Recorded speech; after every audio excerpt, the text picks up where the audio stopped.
Chairman chairman కూర్చే programme లో తిండి పెట్టిండ్రు. మీరు పెట్టిండ్రా తిండి? మున్సిపల్ పైసలతోని తిండి. మళ్ళీ ఆ బిల్స్ మొత్తం మున్సిపాలిటీ దాంట్లో ఎజెండాలో పెట్టి వసూలు చేసుకుంటారు.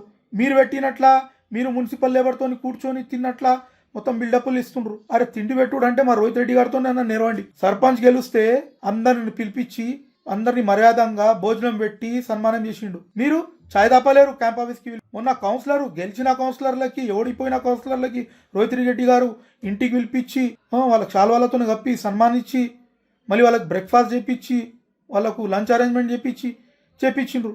ఇది అంటే మాకు తిండి లేదని, ఓడిపోయిన వాళ్ళకి ఇంట్లో తిండి లేదనియా, లేకుంటే గెలిచిన వాళ్ళకి తిండి లేదని అని అట్లా కాదు. అది రిసీవ్ చేసుకునే పద్ధతి. అది పెద్ద మనసు అంటారు దానికి. అట్లుంటుంది. నేర్చుకోండి. చాయ్ దాపానికి కూడా ఇది కాదు. మున్సిపాలిటీ పైసల పైన బోల్తేనే పుప్పాకి పైసం పే మామూకి పైసం పుప్పాక ఫాతే అన్నట్లున్నది కథ మీది. ఇది ఇప్పుడు డెవలప్మెంట్ పైన మీ దృష్టి సారించండి. తాండూరుకి డెవలప్మెంట్ చేయండి. రాబోయే రోజుల్లో ప్రజలు చాలా గట్టిగా అడగేటోళ్ళు ఉన్నారు. ఊకే మా రోహిత్ రెడ్డి గారి పేరు తీసుకొని ఏడవకండి. డెవలప్మెంట్ పైన దృష్టి సారించాలని మీకు కోరుకుంటున్నాను.